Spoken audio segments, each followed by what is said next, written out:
Hello दोस्तों, श्री राधे राधे। आप सभी का स्वागत है आप सबके अपने यूट्यूब चैनल पे। आप लोग कैसे हैं? ठीक होंगे, स्वस्थ होंगे और बढ़िया ही होंगे दोस्तों। तो चलिए वीडियो को लास्ट तक देखिए। अगर वीडियो कहीं से भी आप सभी को अच्छी लग रही हो तो वीडियो को लाइक करिए, चैनल को सब्सक्राइब करिए और वीडियो को देखने के लिए ऐसे ही मोटिवेट करते रहिए और लाइक करिए। तो दोस्तों, आप सभी ने इस बीच में प्यार देना बंद कर दिए हों तो देखिए, आप सबके लिए ख़ास उपाय हैं। आप सब स्किप करेंगे तो आप सबका ही हानि होगा दोस्तों, मेरी तो कुछ नहीं।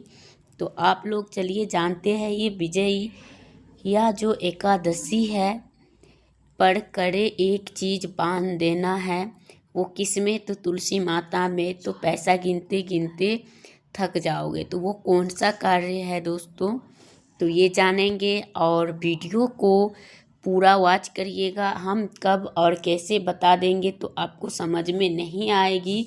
और हर माता और बहनों को करना चाहिए। जो घर के जो महिलाएं होती है वो हमारी लक्ष्मी होती है। वो लक्ष्मी की रूप नहीं, लक्ष्मी ही माने जाते हैं। जो उनका आदर भाव मान सम्मान करते हैं तो उनके घर में धन की आगमन और वृद्धि होती है और नया नया तरक्की होता है दोस्तों। और जिनको घर में यानी वृद्धि नहीं होता तो इसके मतलब है कि आप महिलाओं को यानी मान सम्मान इज्जत नहीं दे रहे हैं, इस वजह से होता है। तो प्लीज़ आप लोग से रिक्वेस्ट है कि अपनी जो पत्नियां हैं, बहनी हैं, माताएं नज़र में जितनी सारी है उनको सभी को यानी सम्मान करें, जिससे कि आपके घर में सुख शांति समृद्धि बनी रहे। तो चलिए दोस्तों, वीडियो को आगे बढ़ाते हैं, ज़्यादा नहीं बोलेंगे। और कौन सा उपाय करनी चाहिए, तो सबसे पहले विजया एकादशी के दिन आपको क्या करना चाहिए दोस्तों। आपको विजया एकादशी के दिन सबसे पहले प्रातः एक चुटकी हल्दी डाल के स्नान करनी है। और स्नान करने से भी पहले आपको उस दिन जो प्रातः उठना है वो ब्रह्म मुहूर्त में उठनी है। और आपको अपनी मुख्य द्वार पे गंगा जल और जल से छिड़काव कर देनी है। और छिड़काव करने के बाद दोस्तों आपको क्या करना है, उस दिन नहाने वाला जल में काला तिल या सफ़ेद तिल और थोड़ा सा हल्दी डाल के अगर आप स्नान कर लेते हैं तो आपके घर में सुख समृद्धि आएगी और आपके घर में जो जितनी सारी निगेटिविटी थी वो आपको दूर चले जाएंगी, ये है। और इनके बाद जो है आपके सुख समृद्धि के लिए आप उस दिन अपने घर में आसन लगा कर अगर पूजा कर रही है यानी एकादशी का व्रत कर रही है तो आप एक आसन लगाइए पीला कलर का और उनको तस्वीर को रखिए। बृहस्पति देव के भी आप पूजा कर सकते हैं, लक्ष्मी नारायण के भी कर सकते हैं और शालिग्राम जी को भी कर सकते हैं। शालिग्राम जी को अगर पूजा करते हैं तो बहुत ही श्रेष्ठ होता है। तो इसलिए दोस्तों, तो उनको उस चीज़ को ध्यान में रखते हुए अगर आप कर रही है तो वो भी आप करेंगे।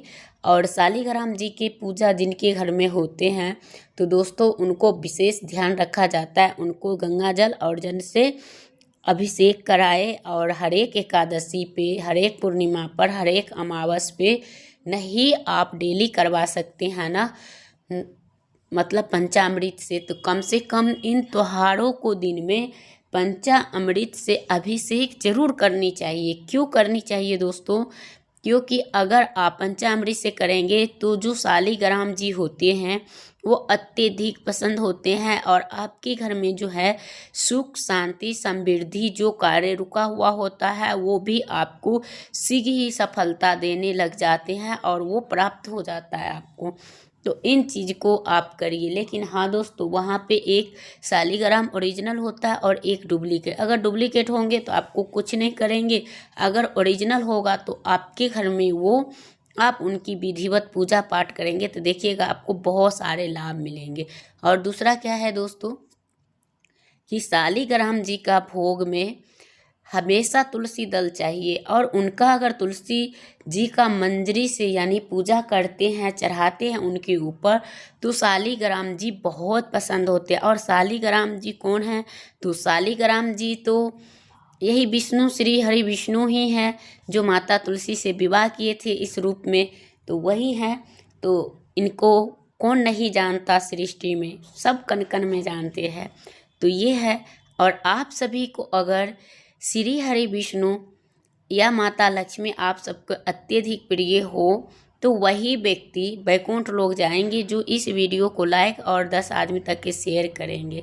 तो चलिए दोस्तों आगे बढ़ाते हैं। और आप सभी को ध्यान रखना है, तो आप विधिवत पूजा करेंगे और पूजा करने के बाद आपको गौ माता का घी का, सॉरी एक वीडियो में ना मैं बोल रही थी घी और तेल बोल दी हूँ, गौ माता का तेल ऐसे बोली हूँ अगले वीडियो में, आज की ही मॉर्निंग का, तो उनके लिए सॉरी। और गौ माता का घी का दीपक जरूर लगाइए। और वो दीपक जलाने के बाद आपको जो है, जैसे आपने दीपक जलाए हैं तो उन दीपक में एक चुटकी तिल ओम भगवते वासुदेवाय के नाम से बोलकर छोड़ देना है। और आपको जो कामना है, जो चीज़ आपको पाना है, जिस चीज़ की आपकी ज़रूरत है, आप बोल के फिर करेंगे। और उनके बाद आप पूजा पाठ कर लेंगे। और जो बहन यानी सुबह में फलाहारी करते हैं और शाम को व्रत खोल लेते हैं, तो एकादशी में तो ऐसा है नहीं जो शाम के आप रोटी खाओगे, जब भी करोगे तो फलाहारी ही करोगे और उनके बाद ही आपको कुछ होगा। तो आप दोनों टाइम फलाहारी करते हैं तो ये सही नहीं है। आप शरीर से स्वस्थ हैं, भगवान की कृपा से भगवान ने आपकी शरीर को अच्छे रखे हैं, तो आप इनको थोड़ा सा धर्म साधना में भी दीजिए और इनका महत्व करिए व्रत का।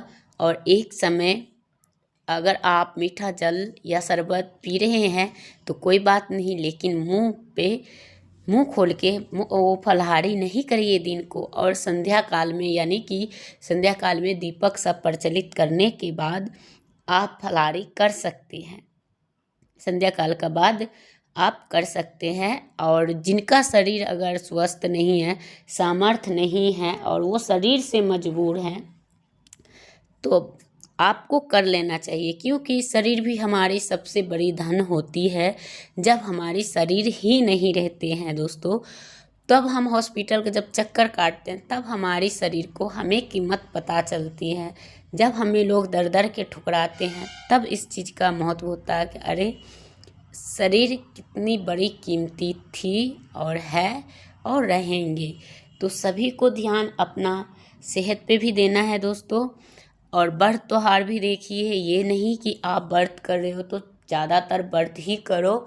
ऐसे करने से क्या होगा, शरीर के भी ध्यान नहीं रखोगे तो कल ने शरीर गिर जाएगा ना, तो वही व्यक्ति आपको धक्का मार के भी निकाल देंगे। लेकिन ये होता है, मानव बदल जाएगा, मनुष्य बदल जाएगा, पर ईश्वर नहीं बदलेंगे दोस्तों, इतना भी भरोसा जरूर रखिएगा।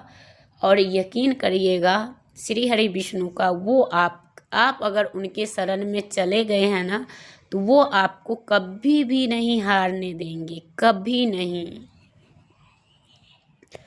तो यही होता है।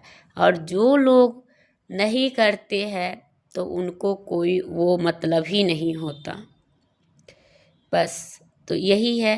और उनके साथ साथ आपको क्या करना है कि जब आप ये कार्य कर रहे हैं तो उनको सभी कुछ पता चल जाता है कि किस तरह से हम कौन सा उपाय करें। तो अब हम जा रहे हैं आप सभी को बताने कि तुलसी जी को ऐसा कौन सा चीज़ बांध दे जो इससे होंगे। तो देखिए एकादशी के दिन रहेंगे और उस दिन आप जो भी कुछ प्रसाद वो फल रूप में ले जाएंगे। जल तुलसी जी में नहीं चढ़ानी चाहिए, क्योंकि तुलसी जी भी एकादशी के व्रत रखते हैं। जो कि ये एकादशी जब राम भगवान का युद्ध हो रहा था रावण से, तो यही विजया एकादशी का व्रत करे थे, तब उनको ये जीत हासिल हुई थी। तो आपको भी अगर ये कामना पानी हो तो आपको पैसा गिनते गिनते थक जाओगे, कुछ ऐसे ही है। तो देखिए थकोगे तो नहीं, लेकिन ये है कि कोई भी नहीं थकता, इंसान का जितना होता उतना उनका मन बढ़ता है। सबसे बड़ी बात ये है, इंसान इतनी लालची है आजकल, चाहे कितना भी हो जाए, लेकिन उनका मन और ऊपरे जाएंगे कि हमें ये भी हो जाए, ये भी हो जाए, ये भी हो जाए। तो इन चक्रों में ना उनका मन कभी नहीं भरता और थकेंगे कहाँ से, ठीक है। तो कहते हैं जो है जैसा है उसी में खुश रहना चाहिए, और जिनको खुशी नहीं मिल रही है दोस्तों तो कभी नहीं मिल सकती, कभी नहीं। तो ये करना है, और उनके बाद जो है पैसा, तो आपको तुलसी जी में एक चीज़ वही बांध देनी है। तो वो ये चीज़ अगर उस दिन आप कर लेते हैं तो आपको जल्दी से मिल जाएंगे और प्राप्त भी हो जाएंगे। तो वो कौन सी चीज़ें रहेंगे, तो चलिए दोस्तों अब हम जा रहे हैं आप सभी को बताने। तो आपको क्या करना है, सबसे पहले तुलसी जी को पूजा करनी है। पूजा करने के बाद आपको क्या करना है दोस्तों, इन तुलसी जी को जब आप पूजा कर रहे हैं तो उनको जितने चीज़ें ले गए हैं उनके गमला के पास में रखेंगे और पूजा पाठ करेंगे। उस दिन तुलसी के गिरा हुआ पत्ता का यूज कर सकते हैं, लेकिन उनको कोई तरह के क्षति या नुकसान ना पहुंचाए, नहीं तो आपके घर में दुख और दरिद्रता के अलावा कुछ नहीं आने वाली है। तो वो कार्य आप उस दिन उनसे बचें। और उस दिन आप चाहो तो तुलसी जी को परिक्रमा दूर से कर सकते हो और उनका पैर में नहीं। और कभी भी तुलसी जी का पौधा ऐसा जगहों में रखिए, पूर्व या ईस्ट कोण में, और उनकी जो है उनके जगहों पे साफ़ सुथरा हमेशा रहना चाहिए। अगर आपके तुलसी जी के पास साफ़ सुथरा नहीं है और कचरे कबाड़ ये है, जूता चप्पल का कितने जग लोग रखते हैं उसके ऊपर उनके ही पास वो रखते हैं, या कोई तार कपड़ा बांधा हुआ रहता है और कपड़ा धो के फैलाती हैं, तो आप लोग को पता है कि कपड़े गंदे होते हैं और उनका पानी चूँकि अगर गमला में चला जाता है या उड़ के पड़ जाता है दोस्तों, तो आपको बहुत बड़े महापाप लगती है।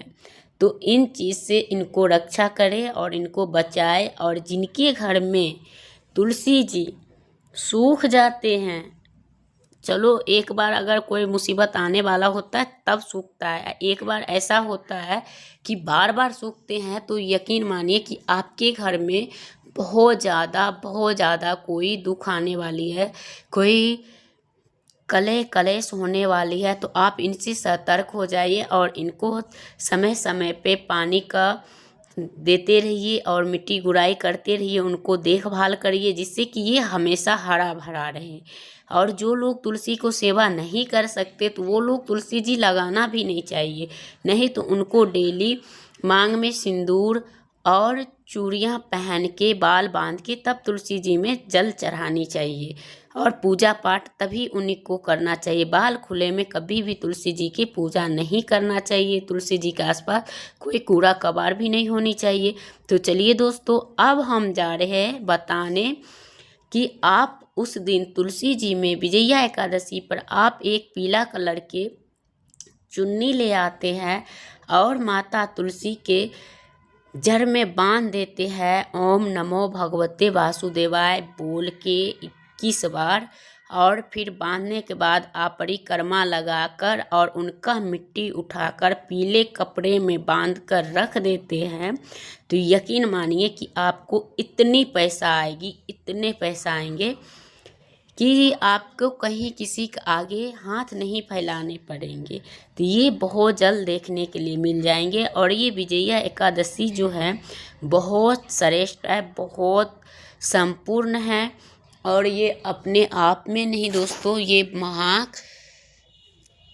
संपूर्ण है ही और आपको करना ही चाहिए। और इससे आपका महापुण्य का लाभ भी मिलेगा और आपको धन की आगमन भी होगी और घर में सुख समृद्धि भी आएंगे। तो यही है दोस्तों, तो जिनको करना है तो करिए, और जिनको इन चीज़ पे नहीं है विश्वास तो एक बार भगवान श्री हरि पे विष्णु पे भरोसा करके ज़रूर करिए। तो देखिए आपको कैसे यकीन विश्वास में बदल के रख देंगे, तो कोई कह नहीं सकता। और यही है। और देखिए कि जब विष्णु भगवान तो राम भगवान थे, लेकिन उन्होंने इतने सारे मुसीबत हो के मानव में ही सब कुछ को सलटे हैं। तो आप लोग भी घबराए नहीं, बहुत जल्द आप सबके भी साथ अच्छे दिन आने वाले होते हैं। जब अच्छे दिन आते हैं तभी हमें बुरा देखने के लिए भी मिलते हैं। तो उस दिन ये करना है, और उस दिन आप लोग एकादशी के दिन कभी भी चावल ना खाए, चावल खाने से दोष लगता है। तो दोस्तों वीडियो करूँगी यहीं पे एंड, फिर मिलूँगी एक नया वीडियो के साथ, तब तक के लिए।